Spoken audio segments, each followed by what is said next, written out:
a brincadeira. Então nossa proposta é para falar sobre criatividade como sistema, né? Como é que a gente sai do individual e vai para o coletivo, pensando em processo, em estrutura, para como as empresas saem desse pensamento individualizado, porque muita gente tem esse pensamento de que a criatividade é algo pessoal, né? E traduz para processos práticos, modelos, estruturas que estimulem a criatividade. Então esse vai ser a pauta. Só que aí a gente pensou, vamos fazer um pouco de uma metalinguagem aqui e a nossa própria estrutura estimular, de certa forma, a criatividade aqui na conversa. Então esse é um exercício, um experimento de criatividade usando um modelo, que não sei se vocês já viram acontecendo ao vivo, que é o modelo do aquário. Como é que funciona o modelo do aquário? Então, essa estrutura aqui, geralmente a gente faz um círculo, mas para se adaptar ao arquibancada a gente usa aqui. É um aquário. Então, nós três somos os peixinhos do aquário, por enquanto, né? Só que esse aquário tem uma característica importante, que ele sempre tem uma vaga para ser preenchida. E qualquer uma de vocês pode entrar no aquário, né? Então, vocês também são peixinhos com ideias que podem entrar no aquário e contribuir para a conversa. Só que a regra é, uma cadeira sempre está vazia, uma vaga sempre tem que estar preenchida. Então, se um de vocês vier, um de nós três vai para a plateia. E a ideia é que essa dinâmica vá fluindo conforme o papo aconteça. Então, se vocês tiverem dúvidas ou contribuições, ao invés de vocês levantarem a mão e trazerem do lado de cá, vocês vêm para cá, um de nós três vai levantar, vai sair. E aí, quando a gente sentir de voltar, a gente volta. E é isso. Sempre, eu vou ficar aqui, vou começar aqui. Sempre vai ter uma cadeira vazia. E aí, quando vocês sentirem chamado, né? Vocês sentem naquela cadeira onde nós três vai sentir o chamado para sair e vem para cá. E a gente faz essa dança acontecer ao longo do processo todo. E vai deixando fluir a comunicação, o pensamento, enfim, os assuntos. Porque a gente não tem apresentação nem nada, o assunto vai fluir livremente a partir dessa dinâmica. E esse vai ser um experimento e a gente vai ver o quanto que emergiu de criatividade desse coletivo. Beleza? Ficou claro? Então, assim... Escolhemos quem vai sair? Não. Quem sentir que já contribuiu ou não tem... Alguém tem que levantar. Mas isso cabe à pessoa que tem. Aí você não fica... tem que ficar uma cadeira vazia. Aí, por exemplo, você veio pra cá. Aí eu saí. Você vai ficar até alguém vir. Aí você continua conversando. Se eu cheguei e você não quer voltar já pra plateia, aí você pode sair e os outros ficam. Então, a dinâmica vai comandar. E vocês, enquanto estão do lado de cá, vocês assistem o aquário pegar um café acontecer. A gente também quer. Peraí, só vou pegar um café. Ainda não vou sentar, tá? E a gente tá super aqui. informal, assim, é uma brincadeira. Então, enfim, eu vou dar o start, a gente vai fazer a gente vai começar o papo. Vai rolar uns 10 minutos aqui de conversa, até que abra o caminho para alguém chegar. E aí, conforme vai chegando gente nova, eles também vão entendendo a dinâmica e a gente vai fazendo acontecer, beleza? Só para contribuir, eu acho que quando a gente tem uma apresentação onde a gente tem um PowerPoint, o conhecimento está criado e a gente está ali como mero consumidor daquele conhecimento. Acho que a dinâmica que a gente propõe é uma dinâmica onde o conhecimento ainda não está criado e ele será co-criado entre nós. Então, é essa cocriação que é um incentivo para a criatividade coletiva e não individual. Boa? Bom, então, se tiver difícil de escutar, acho que não vai acontecer, mas avisem, porque a gente vai no gogol mesmo, né? Maria Clara tá com um pouquinho de... Eu tô meio rouca, mas vou acabar com a garganta a tempo. Boa.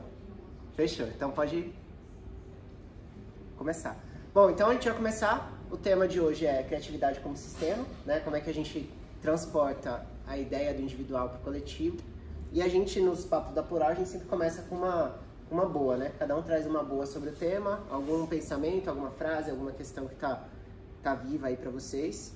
Vou convidar os meus colegas aqui a trazerem, se apresentarem. Depois eu me apresento, trago a minha boa e a gente começa o papo. Boa. Tá bom? Essa é a primeira boa. Fica à vontade. Eu sou a Maria Clara Lopes. Eu sempre digo que eu sou aquela que não para.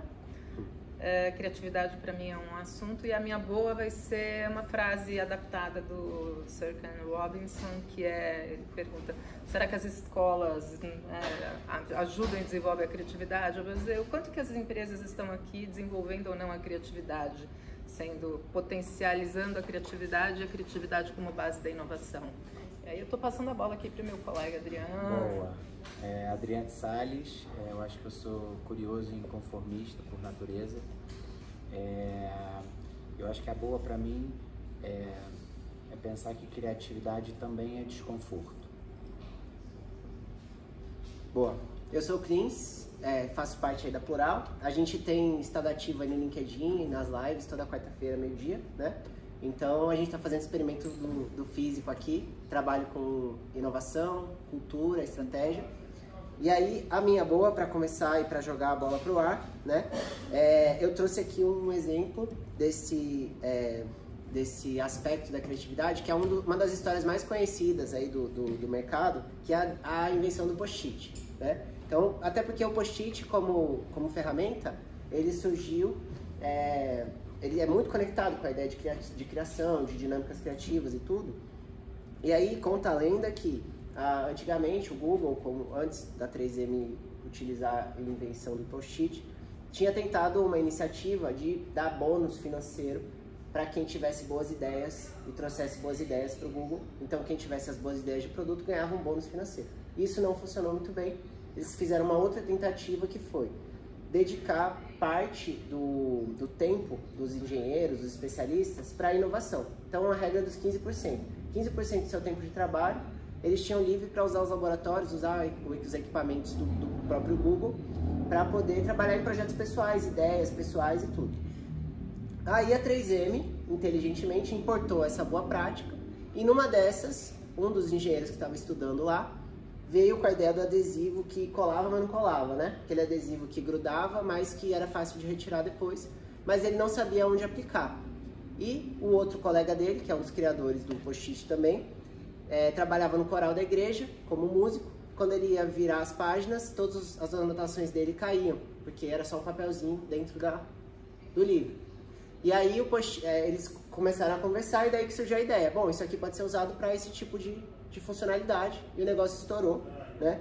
Então, assim, acaba virando uma lenda da criatividade, de certa forma, mas a 3M e aí o Google como estrutura fizeram um modelo onde aquela ideia pôde emergir, acontecer, ser testada, ser curtida, né? E virar um produto, mesmo sem saber o que ia virar depois.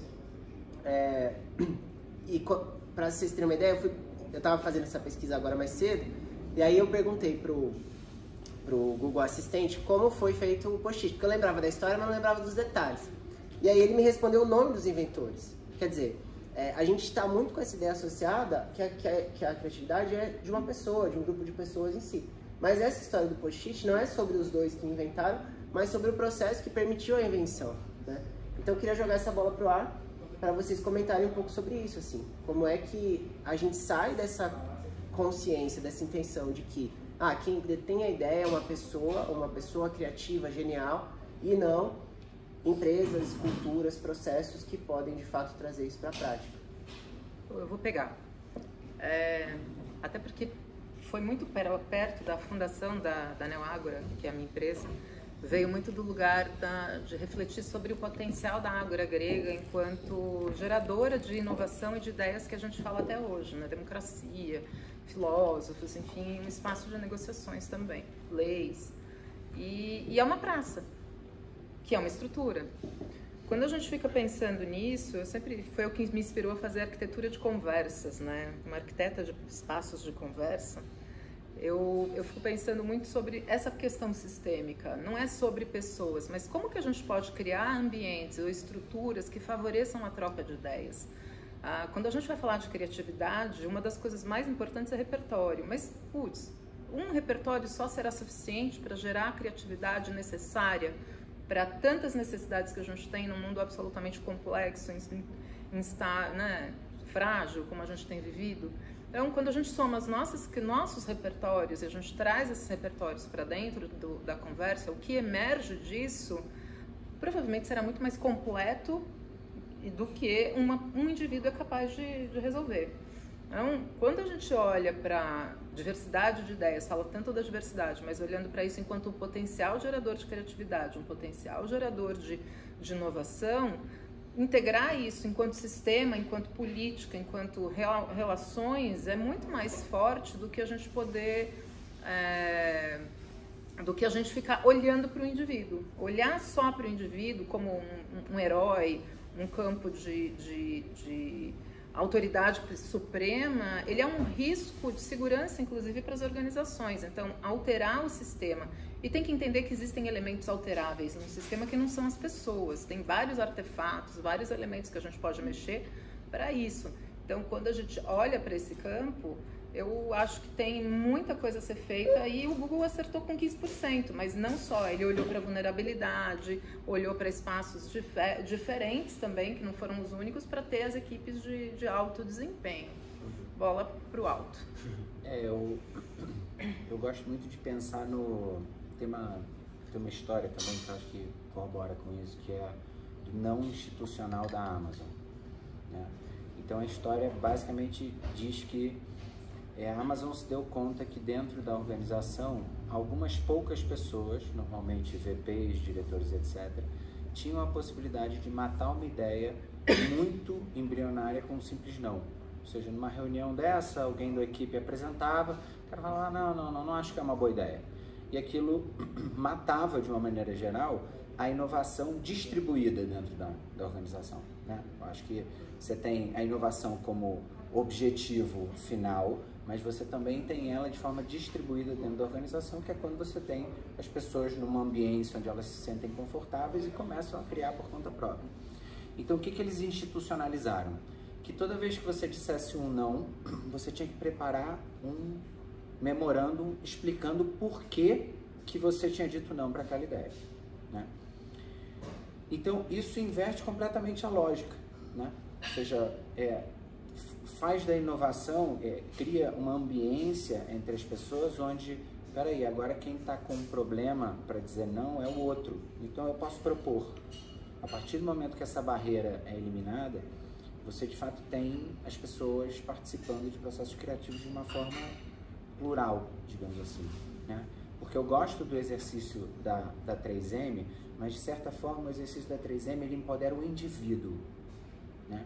Eu acho que a criatividade coletiva ela acontece quando eu dou a oportunidade quase que por acaso para os seres humanos.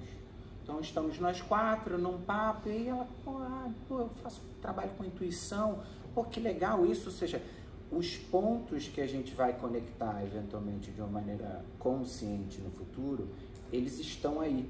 Então a gente tem que dar uma oportunidade para que eles se conectem entre os seres humanos, né? Então, eu acho que isso liga muito com como emular esse tipo de fenômeno num ambiente de home office. É complicadíssimo, complicadíssimo. Porque num ambiente físico, de repente eu olho a cara dela e eu vejo que ela não está muito bem e eu vou me aproximar dela. Eu falo, você está bem hoje? Não estou muito bem. E isso eventualmente é o que faz surgirem os momentos ahá, digamos assim, de forma coletiva. Porque o repertório, quando ele tem que estar no indivíduo, eu tenho que me abastecer do mundo de informações para poder criar. Quando ele não precisa estar comigo, é como os mergulhadores. Os mergulhadores sempre têm que mergulhar com 2 equipamentos, por segurança. Mas como que você carrega 2 cilindros? Eu mergulho com alguém. Então, se eu mergulho com alguém, eu passo a usar ele como um recurso da minha dinâmica criativa. Pode ir? Pode avançar? Pode. Então já. Aliás, Pronto. para quem chegou, Era isso? a gente está fazendo... Era para fazer isso? Isso. Não, tá. Então, É isso aqui, ó. Pronto. ele falou do não dar... Quando falar não dá trabalho, né? Dá um trabalhinho para quem for falar não. E isso é muito bom, porque eu vejo assim, a nossa cultura tá tão não, né? Tá tão fácil dizer não, lacrar, criticar. Eu sou professora de pós-graduação e assim, né? Qualquer ambiente que você tá, né? As pessoas estão ali esperando ou para fazer crítica, ou para dizer que você não sabe, ou para dizer assim...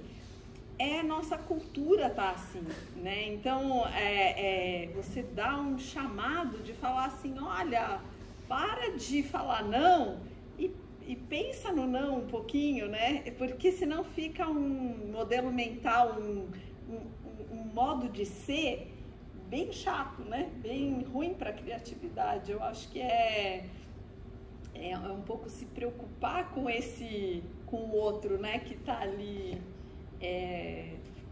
Teve uma ideia, você tem uma consideração por quem tem uma ideia, né? Esse viver junto, né? Não é simplesmente eu vou defender a minha ideia e acabou, né? Assim, vou deixar a ideia do outro para lá, mas se preocupar em se vincular, né? Ter uma conexão com aquele outro. E nesse ponto do não, eu acho que trazendo para o organizacional, todas as empresas, a maioria delas no sistema de gestão delas, elas só vão pontuar, né, dar ponto para o sim, para o acerto. Então, assim, o erro é completamente massacrado, qualquer tipo de erro tem que ser evitado ao máximo, né? O risco é completamente uma fuga. E até na nossa cultura a gente conta essas histórias do que deu errado de uma maneira muito negativa. E faz parte dessa mudança, assim, enquanto as estruturas, vamos dizer assim, o sistema de gestão, o modelo onde a pontuação é somente pelo acerto, as pessoas vão evitar risco, naturalmente elas vão, né, se segurar e vão fazer aquilo que provavelmente vai dar certo, mas que também não foge muito do objetivo, assim. Então, é o que outras empresas acabam tendo como diferencial quando elas se permitem errar. Até a gente fala muito do Google, porque o Google é um case muito importante, mas quem nunca tirou sarro, por exemplo, da rede social do Google que nunca deu certo, né? Que eles já fizeram inúmeras tentativas de acerto, de novas funcionalidades, e tudo isso acontece o tempo todo. E você vê que é uma empresa que investe, de fato, nessas ideias, mesmo que elas sejam completamente frustradas depois, assim. E lá, diz-se que no mercado americano, o empreendedor é bem avaliado quando ele faliu várias empresas, né? E aqui a gente já tem uma perspectiva um pouco diferente do tipo, se a pessoa cometeu um erro, se ela faliu de alguma maneira e tudo, ela perde pontos, vamos dizer assim, sim, dentro da estrutura. Então, eu acho que isso tem a ver também com como é que a gente organiza a mensuração de resultado, o quanto que a gente avalia o erro como algo positivo ou negativo, né? E separar que não é um estímulo a errar de qualquer maneira, fazer as coisas mal feitas e tudo mais, mas que é natural. Se você está tentando inovar, se você está tentando ser criativo, você vai fazer combinações que não vão dar muito certo inicialmente, né? Mas que faz parte do processo elas existirem. Mas como é que vocês mesclam? Eu vou fazer pergunta agora, mas depois eu saio, depois vocês podem vir, viu? Quando alguém senta, um de nós levanta. Estou aqui aguardando, daqui a pouco. Ser dinâmico. Não, porque... sentou, não pode levantar antes que alguém sente. Vem pra cá. Não, só uma dúvida. Mas assim, continua na mesma conversa ou pode jogar outra coisa? No fluxo. Pode jogar outra coisa. Pode jogar outra coisa. Se a conversa é porque a gente brinca que a gente faz um frescobol de ideia, né? Então tem hora que a bola cai, aí tem que jogar outra bola pro ar. Tá. Ótimo. Não, então, era uma pergunta, na verdade, que eu gosto muito da criatividade individual. Ela não necessariamente... Ela é excluída, tudo bem, você tem o lado desse bate-bola que é excepcional, mas assim, no fundo, eu tenho assim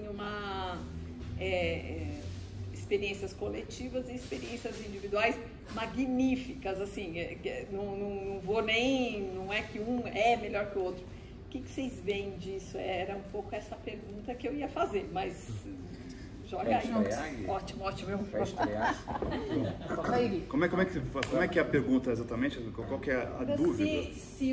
Porque eles estão falando que eles estão saindo, migrando dessa criatividade individual, indo mais para a coletiva, né? Como é que você transfere ou joga isso, em vez de jogar o peso para o individual, você vai para o coletivo. Mas às vezes eu enxergo isso como sendo partes importantes, eu não consigo... Quer que eu rebate você? Sim, vai lá, você já está pelo jeito, tem alguma coisa interessante para falar. Eu acho assim, de uma forma geral, como cultura, a gente tende a entender, a gente tende a acreditar que a criatividade é um dom. Nossa, você é muito criativo. Eu não sou nada criativo. Mas isso é uma mentira tremenda. Por quê? Porque as crianças nascem tremendamente criativas e elas emburrecem nessa competência à medida que, por exemplo, você bota uma criança na escola, né? Uma escola, quando dá nota para uma criança, ela está dizendo para ela que, olha, não é para você acertar, não é para você errar não, hein? Não erra não, porque se você errar muito, você fica, os teus amiguinhos vão embora.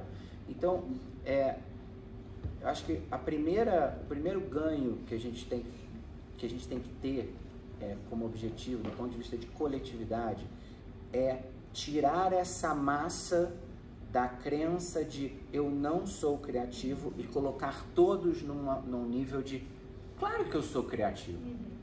Pô, quando meu filho se atrasa e meu tênis fura, eu não dou um jeito e bola uma coisa na hora, então todos somos criativos. Então acho que uma primeira tacada é essa, né? Ou seja, levar todo mundo para esse nível. Mas eu concordo com você sempre vai ter pessoas, né, que excedem numa competência, né? Mas quando você vai pegar, outro dia eu estava vendo isso sobre Picasso, né? Que, nossa, Picasso, um gênio, né? O cara, ele mudava o conceito de gênio e ele falava assim, não, ele não era um gênio, esse cara era um cara muito influente na cena. Ou seja, ele estava numa cena, né? Assim como, eventualmente, eu crio uma mini cena entre eu, Maria Clara, Clins, Gabi, que não está aqui com a gente hoje, dentro da Plural, você cria uma cena onde você está se alimentando de todo mundo, né? Eu acho que isso é um potencializador de criatividade para qualquer um, né? Então, você tem um individual, sim, legal, isso é uma potência tua, mas a cena te faz ir além. Né?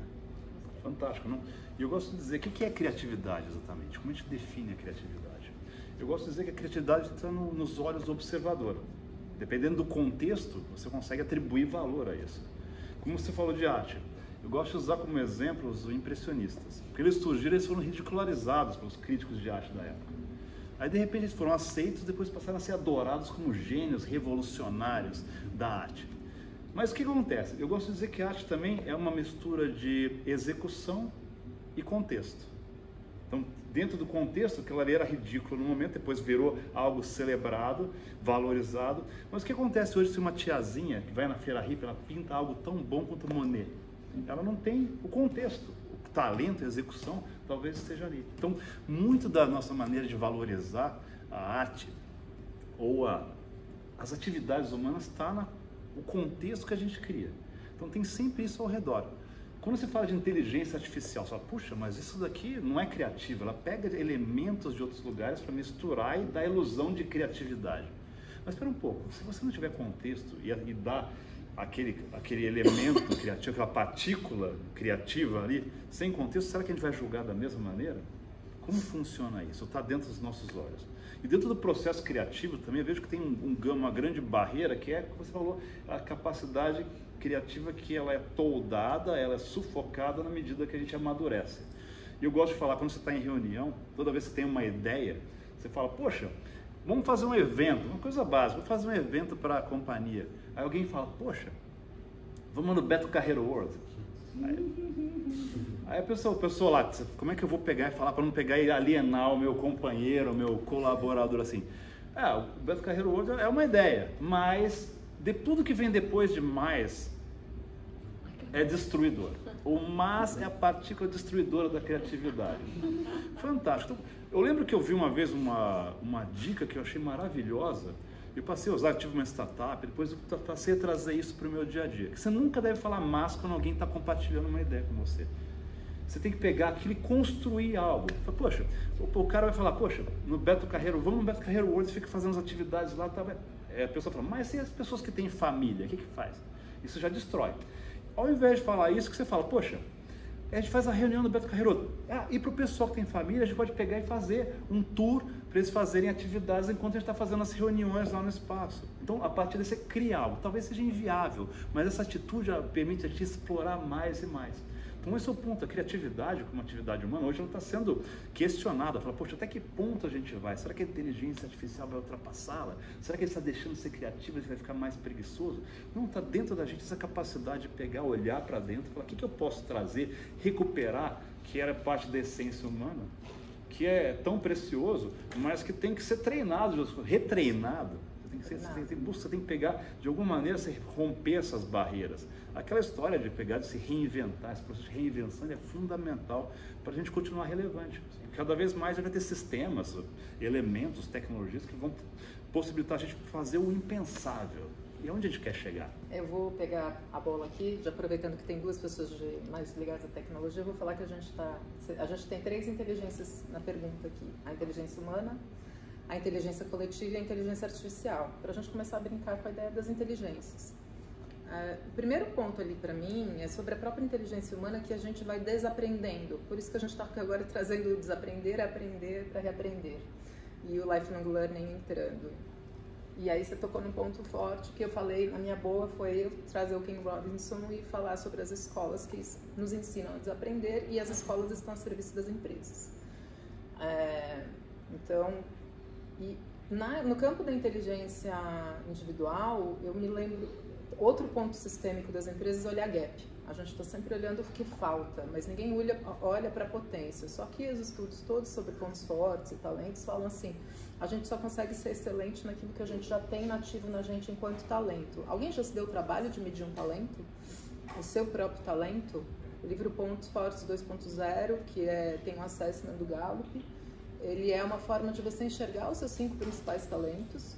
E quando você olha para os seus 5 principais talentos e como os outros elementos que você faz, e aí tem um campo do seu autoconhecimento, de você ter uma preocupação de se autoconhecer, entender como você se potencializa, você gera uma série de insights a respeito daquilo onde você pode ter a sua melhor performance, e não a sua performance mediana. Então, o primeiro erro das empresas, na minha opinião, a respeito do sistema para a criatividade é você está sempre resolvendo o gap, você está sempre resolvendo o que falta. Então você só vai ter pessoas medianas na sua equipe. Você só vai ter pessoas incríveis se você desenvolver os talentos delas. Só para dizer os meus, isso foi disruptivo quando eu descobri, eu tenho um campo do input, que é ser basicamente uma esponja de repertório. Eu posso falar de vários assuntos. Isso, mesmo que superficialmente, você vai conseguir falar comigo até de metalurgia, porque eu gosto de fazer joias. E marcenaria também, porque eu faço joias de madeira. Eu gosto, então, e a habilidade é a criatividade, é a curiosidade. O meu segundo é aprendiz, eu amo aprender. Basicamente, uma alimenta a outra, então eu faço tudo e não durmo, às vezes, para absorver isso, que é a minha zona de flow. Aí a gente entra no campo da zona de flow. Terceiro, que foge do normal para as pessoas que me conhecem, é que eu sou ativadora. Eu gosto de começar coisas. E aí explica eu ter sido centro acadêmico. E o quarto é realizadora, o que me explica também de ser do centro acadêmico e ficar abrindo negócio, fechando negócio e começando iniciativas, porque eu gosto de resolver coisas e realizar coisas. E a criatividade é só o quinto, que é o campo do ideativo. Então a minha inteligência vai se somar com a do Adriano, do Clinza, do Gabi, mas não só no campo dessas... Mas quando a gente olha sobre talentos, a gente vai se somando e aí a gente vai fazer um campo da inteligência coletiva. E aqui a gente está num campo de inteligência coletiva. E acho que tem uma máxima da inteligência coletiva, a primeira que é a sabedoria emerge do caos. A sabedoria emerge do caos significa que a gente não tem domínio, mas a gente confia no processo. Se a gente tem que confiar no processo, porque senão quem tem vontade de controlar o caos, e é um desconforto, só que agora é um desconforto permanente, porque a gente vive entre o complexo e o caos, que são estados sociais que a gente está vivendo, né, do complexo, do que Neffin vai contar um pouco mais, quem quiser pesquisar.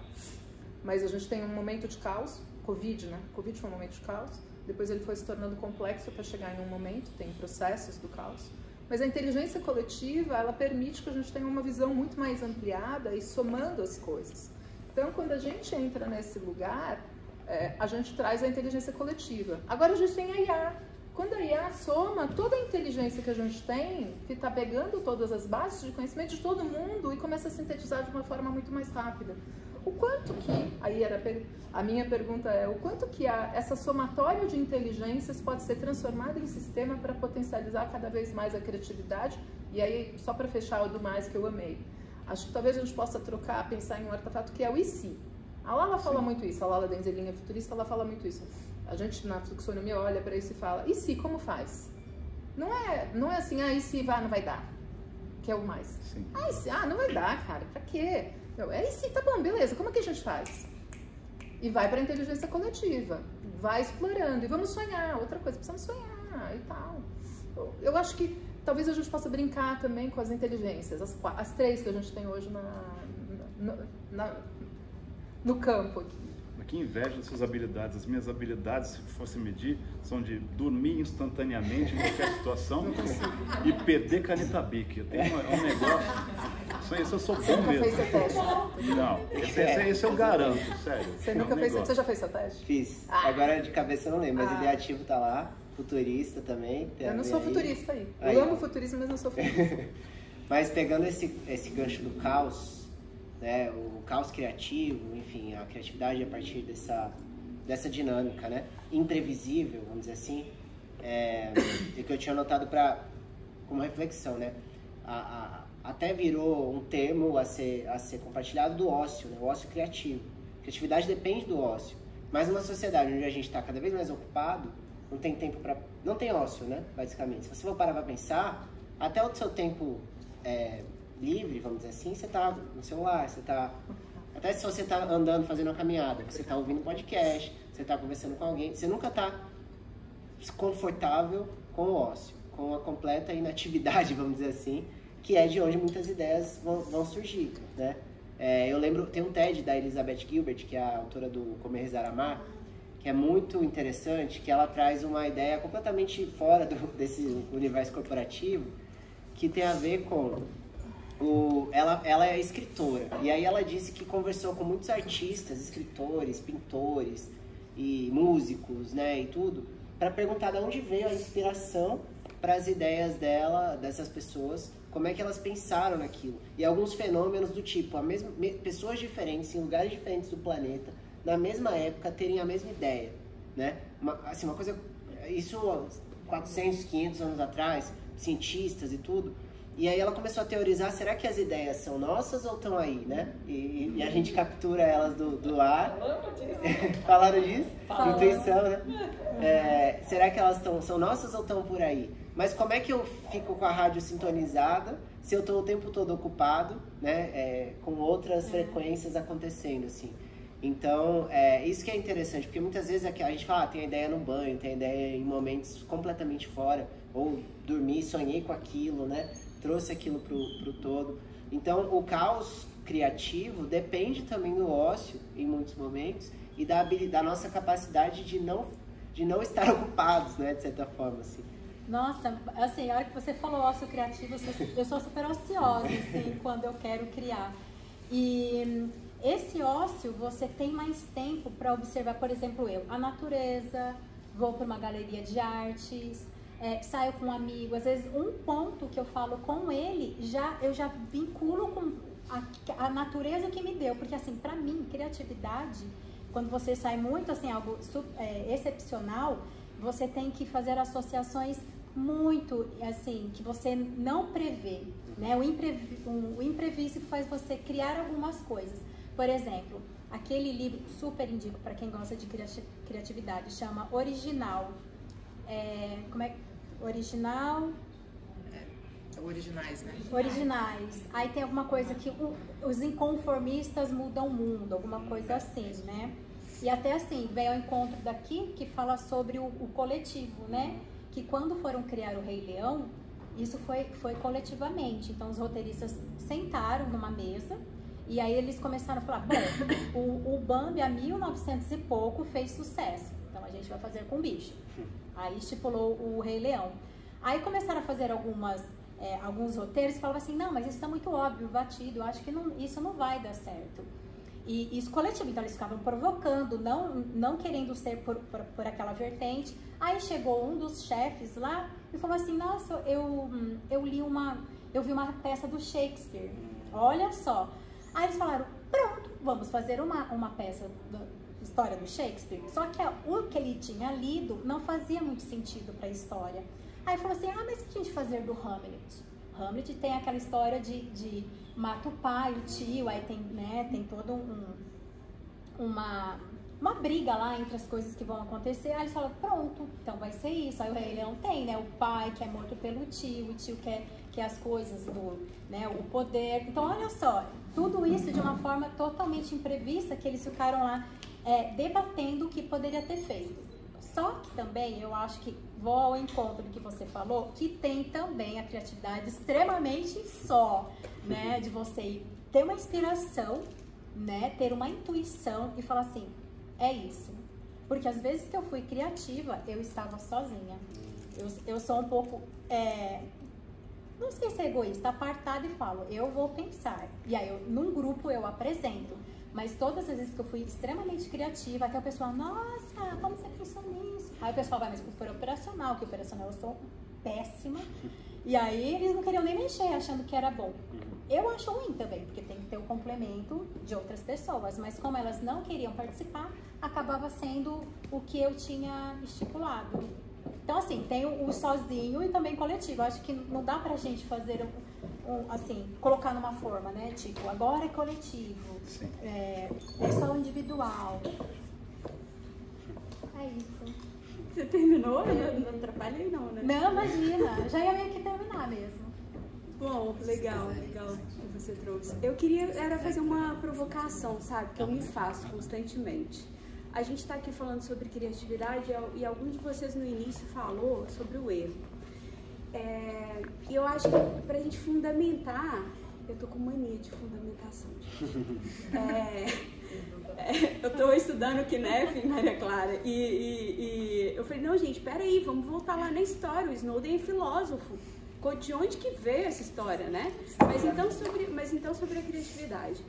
Como é que nós, aí uma reflexão individual, honesta, humilde, como é que eu tenho lidado com o erro e com a minha necessidade de aceitação?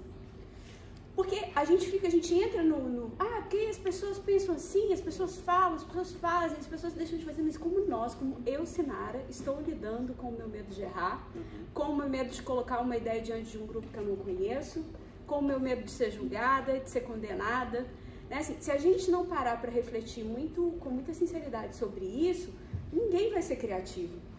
E se a gente também, claro, não parar de julgar os outros e condenar os outros. E aí eu queria trazer um exemplo. O Fred Kaufman ele é, né? Ele chegou até a ser vice-presidente de educação executiva do LinkedIn, mas ele escreveu vários livros e um deles que eu amo é o Meta Management. É um livro antiquíssimo, que é uma bíblia para mim. E ele conta a história de um executivo. Maravilhoso. Não é? Ele conta a história de um executivo. Eu não me lembro se foi num atendimento com ele individual ou numa consultoria, em que esse executivo compartilhou com ele que ele lembra de uma situação, quando ele era criança, que não sai da cabeça dele, sempre volta, de quando ele mudou de escola e ele estava muito ansioso, muito preocupado, porque ele sabia que essa escola era muito mais exigente do que a escola que ele estudava. E ele tinha muito medo de falhar. E ele começou a ficar muito ansioso, muito triste. E indo para essa escola, ele estava chorando no carro. E aí os pais perguntaram, mas o que está acontecendo? O que você tem? Aí ele falou, eu tô com muito medo de não falhar. E aí eu até arrepio. Aí os pais falaram, a gente tem certeza que você não vai falhar, que você vai conseguir. E essa história, e ele diz, claro, né? Eu não queria que eles dissessem que eles tinham certeza que eu não ia falhar. Eu queria que eles me dissessem, tudo bem se você falhar. E eu acho que a gente tem que pensar com muito carinho sobre isso, né? Quanta coragem nós temos tido para ser criativos, para errar, para falhar, porque no fim das contas, essa é a maior questão na minha perspectiva. E como que a gente lida quando o outro erra, e quanto que a gente permite que o outro erre também, não é? Então era isso. Adorei Sinara. E aí eu acho que eu vou contar uma história para vocês de hoje de manhã. Que eu acho que é uma história que fala muito com isso que você está falando, né? Que no final das contas é como a gente desconstrói a criatividade para uma atividade. Como que eu desconstruo isso para que vire algo que eu toco, que eu tangibilizo, né?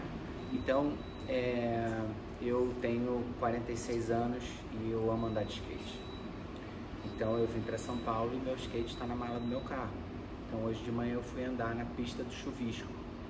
Para quem não anda de skate, eu recomendo andar de skate. Para quem anda, eu recomendo ir lá na pista. E aí, pô, eu ando, não sou profissional, mas eu ando direitinho, né? Eu faço minhas graças, então eu tô confortável, ou seja, eu tenho um nível de domínio daquela ferramenta. E eu cheguei na pista de skate e minha perna começou a tremer. Porque uma pista de skate, ela é caótica, porque ela não é linear. Ela não é linear, ela tem gente passeando para todos os lugares, e de onde é o seu ponto de partida, a partir dali você cria, né? E eu falei, poxa, mas você anda de skate, por que eu não estou conseguindo criar? Estou aqui num lugar e a pista é incrível, incrível, a pista mais incrível que eu já andei na minha vida. Ela é cheia de lugares para criar, né? Eu, cara, nervoso, não consegui nem andar direito, perna tremendo. E aí eu falei, peraí, eu tenho que aprender. Eu tenho que aprender. Eu tenho que voltar para uma posição de aprender. Porque na posição de aprendizado, as falhas não existem. Porque existe você está aprendendo. Então você caiu, tá?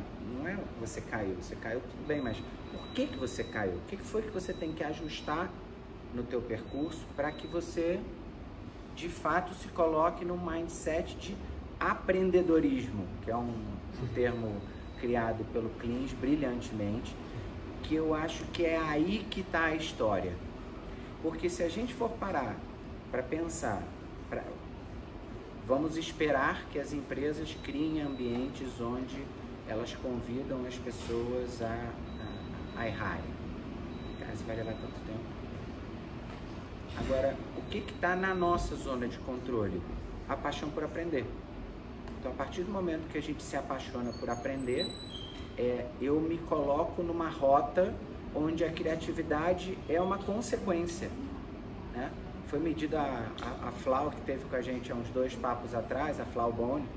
Recomendo que todos acompanhem o que ela fala nas redes.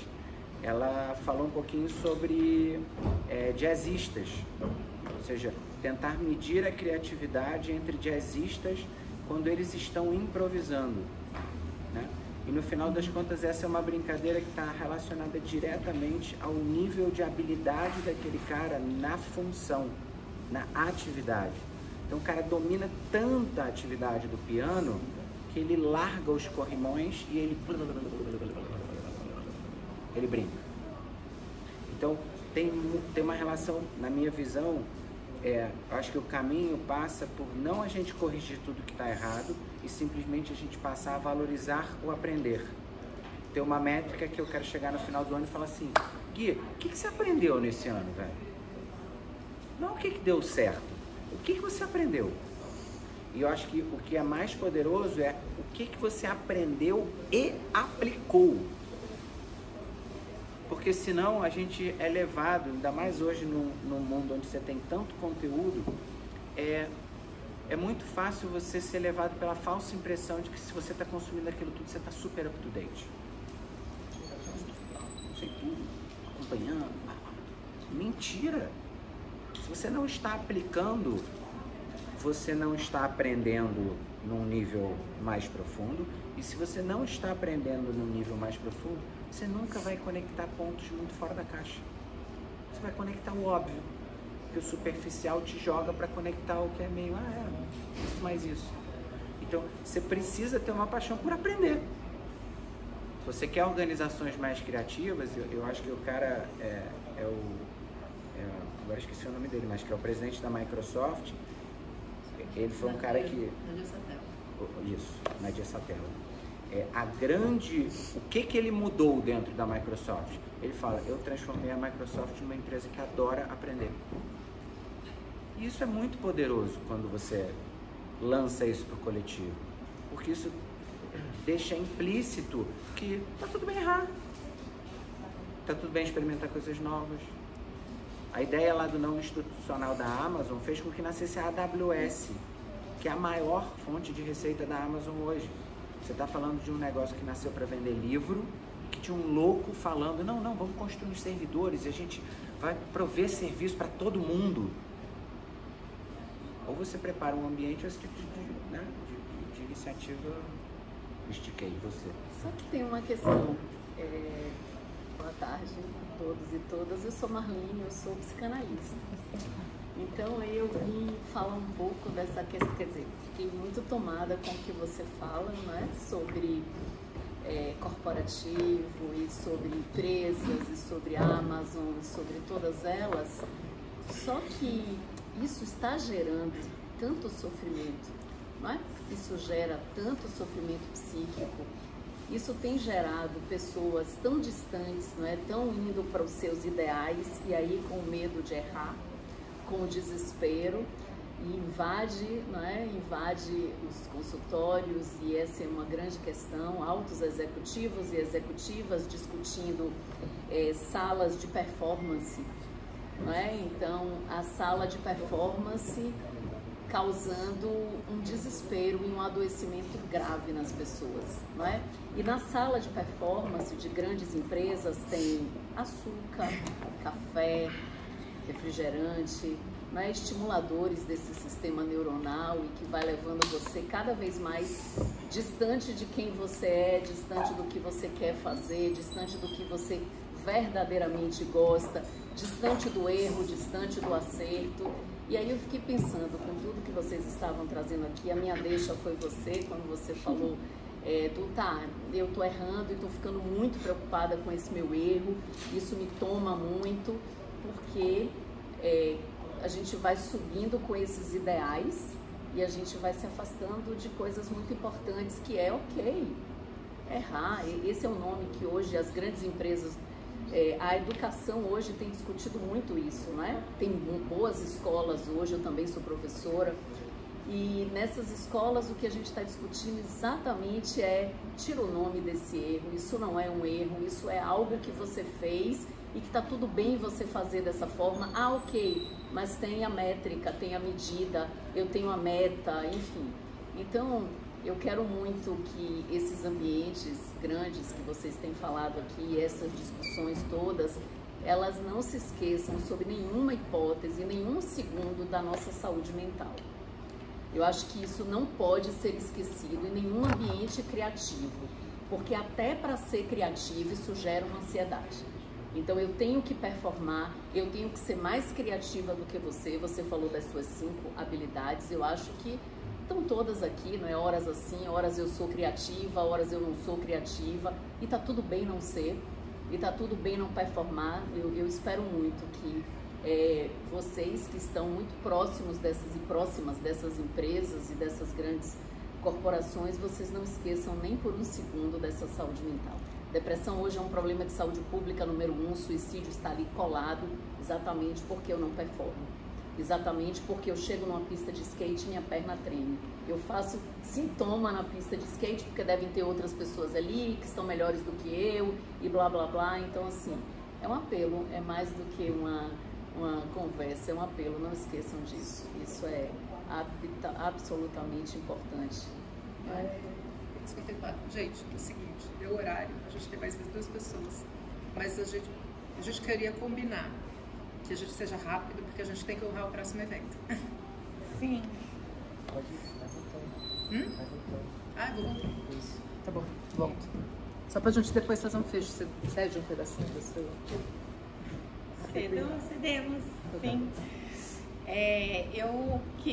De tudo que vocês foram falando, eu fui pensando muito dessa questão da intencionalidade na criatividade, porque tem um livro maravilhoso que chama A História Secreta da Criatividade, não sei se vocês já leram, se não leram, eu super recomendo, que fala sobre essas questões do acaso e que fala sobre essas questões de você estar aqui presente num grupo e você de repente descobrir alguma coisa, etc.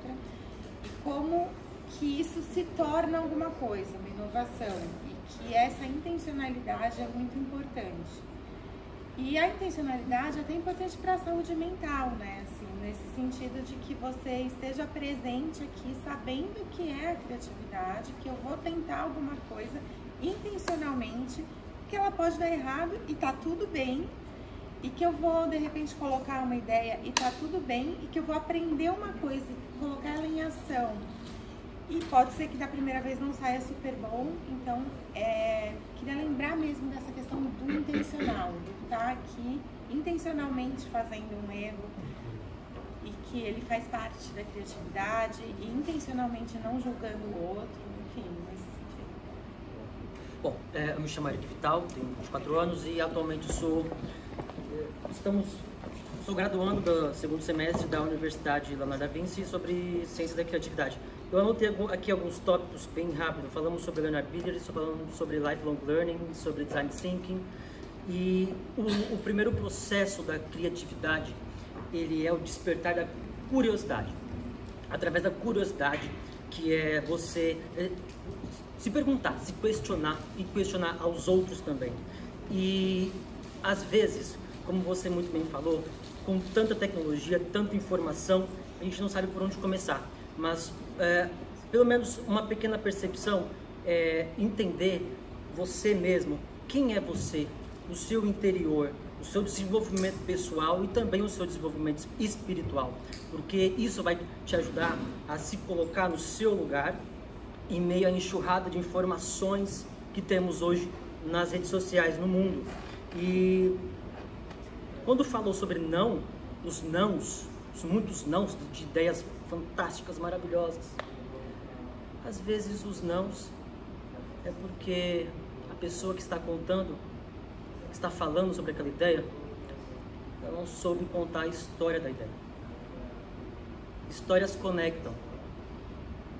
E por mais esplendorosa que seja aquela ideia, quando ela não é bem contada, em uma história bem contada, ela nunca vai ser bem vista. Então, precisamos aprender cada vez mais saber contar histórias sobre as ideias inovadoras, porque a criatividade ela é infinita. Tem muita coisa, apesar da imensa quantidade de informação e inovação que tem no mundo, tem muita coisa que ainda precisa de inovação, que está aqui, ó, no ar. Precisamos estar na frequência, na vibração para pegar isso e saber contar essa história. Desculpa, senhor. Imagina. Não, eu amei. Arrasou. A gente só quer fechar. Mas você fechou pra mim com chave de ouro. Tá ótimo. Eu queria... Posso me repetir? Claro, Obrigado. Bom, voltamos à formação inicial, né? Deu o nosso horário, mas dava para ver que se deixasse, né, o fluxo de conversa ia seguir por bastante tempo. Eu acho que eu queria só... Agora a gente vai quebrar o aquário para falar sobre ele, porque esse processo de desconstruir aquilo que aconteceu e tentar entender um pouco do processo ajuda também o aprendizado, né? Que, como eu falei no começo, a intenção dessa dinâmica era exercitar, experimentar se, num outro formato, a gente conseguia estimular a criatividade coletiva, né?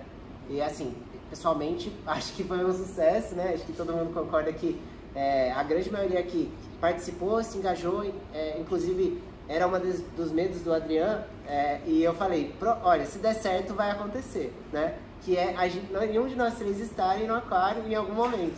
E aconteceu no final, né? Se a gente tivesse mais tempo, teria acontecido, a gente acabou forçando o retorno um pouco, mas para ver que não estava, esse conhecimento não estava só na gente, e essas referências, exemplos, cases, livros, nunca teriam surgido se a gente tivesse ficado só aqui, só nós três, né? Se a gente tivesse montado um PPT e apresentado sobre o assunto.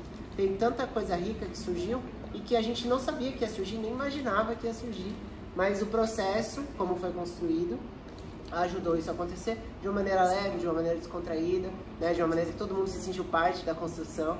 E eu acho que a intenção de quebrar o aquário é um pouco essa, né? Você quer puxar? Vocês foram criativos, Obrigado. Na verdade, não. A gente usou uma estrutura que é bem formatada. Bom, alguém Que é o tentou. aquário. Sim, Não. exato, Não, já é uma estrutura de facilitação, é muito usada na escola. Ah, é? Com Nossa, criança. muito legal. Eu nunca participei, por isso que eu tô falando. Mas a nossa tese era essa mesma. A gente a prática é a provocação do próprio título. Como que podemos potencializar a criatividade enquanto um sistema? E isto é um sistema. Isso é uma modelagem, tem todo um... E aí tem aquela coisa do confia no processo. Se a gente contasse para vocês todo o negócio, tudo, talvez não tivesse funcionado tão bem quanto confiar no processo e permitir. A riqueza, e aí eu vou deixar um convite porque eu também não quero entrar muito, mas vamos abrir o grupo, porque a gente não fez isso pro presencial, mas a gente sempre fecha as conversas plurais, o Plural Hub, e ele é uma apanhado de conversas que se continuam. A gente brinca que a gente exponencializou a TED com muitas ideias se espalhando pelo mundo. Então, a gente tem um grupo para continuar essas conversas dentro do WhatsApp, e às vezes ele dura o quanto a conversa durar. Então, se a conversa não fluir, mas a gente abre e a gente pode continuar essa exploração dentro de um grupo do WhatsApp. Depois a gente pode pensar, se o grupo ficar vivo, outras alternativas.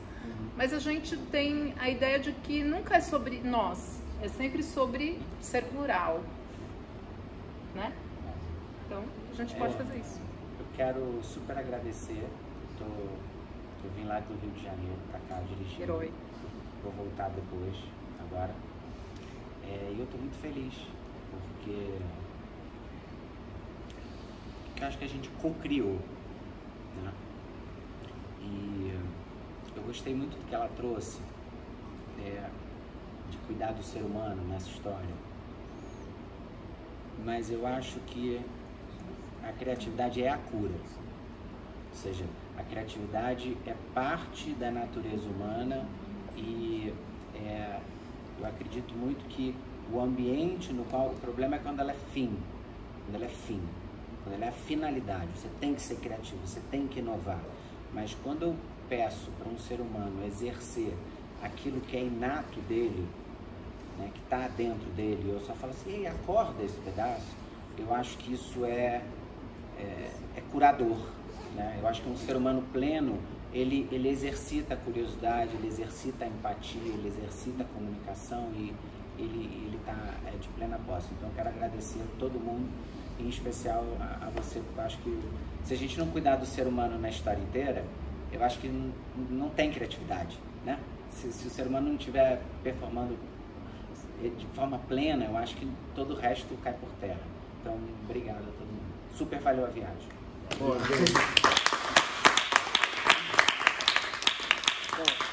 Vamos passar a bola para a próxima palestra, né? Que sobre fiquem, porque a gente vai continuar criando. Exato. Fica o convite. A gente vai criar o grupo e vai passar o QR Code para quem quiser entrar e seguir a